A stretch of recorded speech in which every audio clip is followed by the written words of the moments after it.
ఈరోజు గోధుమ రవ్వతో హల్వా బూరెలు చేస్తానండి. అది చాలా ఈజీగా అవుతుంది, మీకు చాలా సింపుల్ గా తొందరగా అయిపోద్ది. దానికి కావలసిన పదార్థాలు గోధుమ రవ్వ, అదేనండి బొంబాయి రవ్వ, సుజీ రవ్వ, తర్వాత పంచదార, నెయ్యి, వేలక్కలు వేయించి పొడి కట్టుకున్నాము.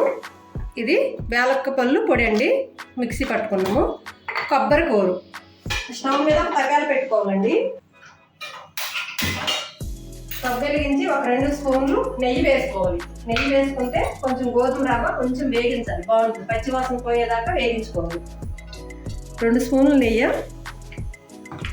వేగించుకొని కొబ్బరికూరు 2 స్పూన్లు నెయ్యి వేసుకొని కొబ్బరికూరు దోరపదముగా వేగించుకోవాలి. గోల్డెన్ కలర్ వచ్చిన వరకు వేగించుకోవాలి. వేయించుకొని మనం ఏ గ్లాస్తో అయితే సుజీ రవ్వ తీసుకున్నామో అదే గ్లాస్తో 3 గ్లాసులు వాటర్ పోసుకోవాలి. చాలా ఈజీగా ఉంటుంది, చాలా టేస్టీగా కూడా ఉంటుంది. ఈ గ్లాస్తో తీసుకున్నాం కదా సుజీ రవ్వ, ఇదే గ్లాస్తో 3 గ్లాసులు వాటర్ పోసుకోవాలి. ఈ గోధుమ రవ్వ బూరెలకి దీనికి ప్రసాదం బూరెలు అని కూడా అంటారండి. కానీ చాలా బాగుంటుంది, చాలా సింపుల్గాను రెడీ అయిపోద్ది. కానీ వాటర్ ఎసరు పెట్టి దాంట్లో ఈ కొబ్బరి తురుము వేస్తారండి మా ఊరు సైడ్ అయితే. కాకపోతే ఏంటంటే కొంచెం పచ్చిదనం ఉంటుంది కదా, పచ్చిదనం అంతా పోయేదాకా నెయ్యిలో వేయించుకుంటే కొంచెం బాగుంటుందని.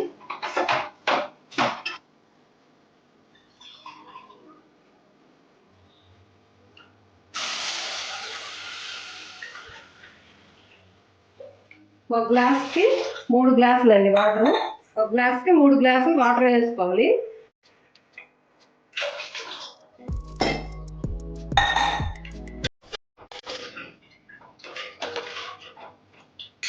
మంట కొంచెం ఫుల్గా పెట్టుకొని వాటర్ బాయిల్ అవ్వాలి బాగా. తర్వాత వాటర్ బాయిల్ అయ్యేలాగా మనం మిక్సీకి వేసుకోవాలండి. మినపప్పు బియ్యం నానబెట్టుకోవాలి. 6 గంటలు నానబెట్టుకోవాలి, లేదా మినిమం 5 గంటలైనా నానబెట్టుకొని మిక్సీకి వేసుకోవాలి.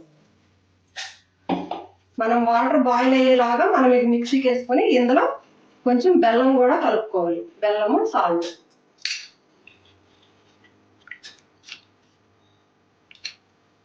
ఒక గ్లాస్ మినపప్పుకి 1 గ్లాస్ బియ్యమే వేసుకున్నానండి. ఎందుకంటే మనం 2 గ్లాసులు వేస్తే కొంచెం కరకర వస్తాయి. ఒక గ్లాస్ వేస్తే మెత్తగా స్మూత్గా వస్తాయండి.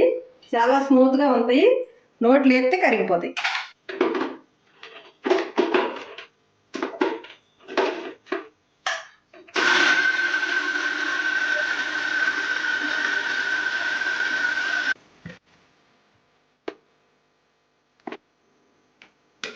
ఇలాగా పట్టుకోవాలండి మిక్సీ. మరి పలసగా అయితే పట్టుకోకండి. ఇందులో కొంచెం సాల్ట్, కొంచెం పంచదార అయితే పంచదార వేసుకోవచ్చు, బెల్లం అయినా వేసుకోవచ్చు, ఎవరిష్టం అది. కొంతమందికి బెల్లం ఇష్టం, కొంతమందికి పంచదార ఇష్టం. దీనికి కొంచెం పంచదార వేస్తేనే హల్వా బూరెలు చాలా టేస్టీగా ఉంటాయండి. కొద్దిగా వేసుకోవచ్చు, ఒక 2 స్పూన్లు. సాల్ట్ అయితే కొంచెమే వేసుకోవాలి. ఇందులో కూడా కొంచెం సాల్ట్ వేయాలి, బాయిల్ అవుతుంది.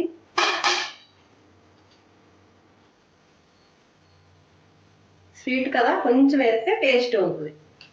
పంచదార సాల్ట్ వేసాను కదా, ఇది చక్కగా కలుపుకోవాలి. పై పూతకండి ఇది. 1 గ్లాస్ మినపప్పుకి 1 గ్లాసు బియ్యం వేసుకుంటే అది కొంచెం మెత్తగా బాగా ఉంటుందండి. కొంచెం 2 గ్లాసులు వేసుకుంటే కొంచెం కరకర వస్తుంది. అది మీ ఇష్టాన్ని బట్టి, మీకు ఎలా ఇష్టమైతే అలా చేసుకోండి. ఆయిల్ అవుతుంది కదా, అప్పుడు మనము 1 గ్లాస్కి 1 గ్లాస్ పంచదార వేసుకోవాలండి. ఇష్టం లేని కొంచెం తగ్గించి వేసుకోండి, స్వీట్ తిన్నాను. నేనైతే తిందాం కాబట్టి నేను గ్లాస్ వేసాను. తర్వాత ఇప్పుడు బాయిల్ అయిన నీటిలో వేలపల్లి పొడి ముందుగా పట్టుకున్నాం కదా వేయించి, ఆ పొడి కొంచెం వేసుకోవాలండి. మంచి స్మెల్ వస్తుంది, బాగుంటుంది కూడా. మనం వేలపల్లి కొట్టి అందులో వేసామనుకో కొంతమందికి ఇష్టం అవుతుంది, కొంతమందికి ఇష్టం ఉండదు కదండి. ఇలా అనుకో అందరు పిల్లలు కూడా ఇష్టంగా తినేస్తారు, అందులో ఏం ఉండదు. దోరపదంగా వేయించుకొని మిక్సీ జార్లో కొంచెం పంచదార వేసి పొడి కొట్టి గాజు సీసాలో పెట్టుకోవాలి.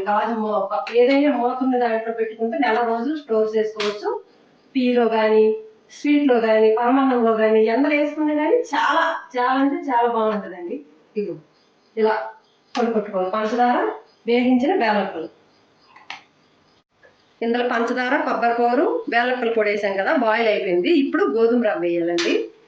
గోధుమ రవ్వ వేసేటప్పుడు కొంచెం మంట తగ్గించుకోండి, ఉండలు కట్టేది.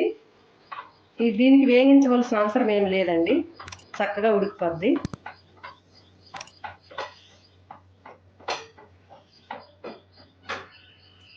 ఒక గ్లాస్కి 3 గ్లాసులు వాటర్ వేసుకోండి, మంచిగా ఉడికిపోద్ది. ఇంకేం ఉండదు, చక్కగా ఉడికిపోద్ది. కాసేపు మూత పెట్టుకోవాలి, ఇది బాగా మగ్గాలి, ఉడికిపోద్ది అనమాట. మంచిగా ఉడికిన తర్వాత బాగా వేయండి. చూసారండి, ఇలా ఉడకాలి, రవ్వ మంచిగా ఉడికిపోద్ది. చూసారా ఎంత బాగా ఉడుకుతుందో, చాలా బాగుంటుంది. ఇలా బాగా ఉడకాలి, మంచిగా ఉడకాలి గోధుమ రవ్వ. మాకైతే ఇది మా సైడు శ్రీకాకుళం సైడ్ అయితే అర్జెంటుగా వచ్చిన చుట్టకోలకి అయితే ఖచ్చితంగా ఇదే అప్పటికప్పుడు బూరెలు చేసి మరి పప్పు వండి దానికి కాంబినేషన్ పప్పు అండి, ముద్దపప్పు. ఇది అయిపోయిందండి. నేను ఒక ప్లేట్కి నెయ్యి కానీ నూనె కానీ రాసుకొని దాంట్లోకి తీసుకోండి. ప్లేట్కి కొంచెం నెయ్యి కానీ నూనె కానీ ఏదైనా సరే.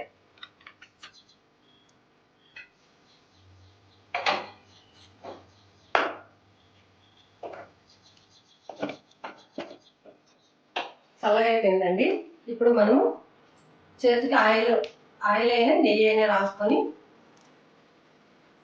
బాల్స్లా చుట్టుకోవడం. ఇలా చుట్టుకోవడమేనండి. ఇలా చుట్టుకొని రౌండ్గా ఇలా పెట్టుకోండి. హల్వా బూరెలు రెడీ అయిపోయి ఇప్పుడు ఒక ప్యాన్ తీసుకొని స్టవ్ మీద పెట్టుకోవాలి. ప్యాన్ పెట్టుకున్నాం కదా, ఇప్పుడు ఈ ఫ్రై సరిపడా ఆయిల్ పోసుకోవాలి. ఇది వేసినాం అనుకో, ఆయిల్ వీటెక్కింది. ఇప్పుడు మనం స్పూన్తో వేసుకోవాలి.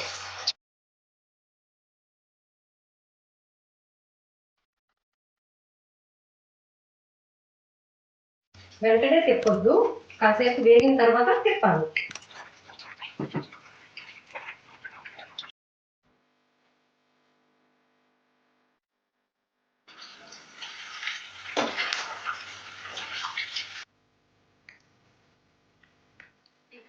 రెడీ అయిపోయి ప్లేట్లో సర్వ్ చేసుకొని టేస్ట్ చూడండి, ఎలా కుదిరాయో చెప్పండి. నేను ఇప్పుడు టేస్ట్ చూస్తాను. ఇప్పుడు ఉన్నాయండి, ఇంట్లో ట్రై చేయండి, చాలా బాగున్నాయి. పిల్లలైనా పెద్దలైనా ఇష్టంగా తింటారు, చాలా బాగున్నాయి. ట్రై చేయండి, లైక్ చేయండి, షేర్ చేయండి, సబ్స్క్రైబ్ చేయండి. Bye bye.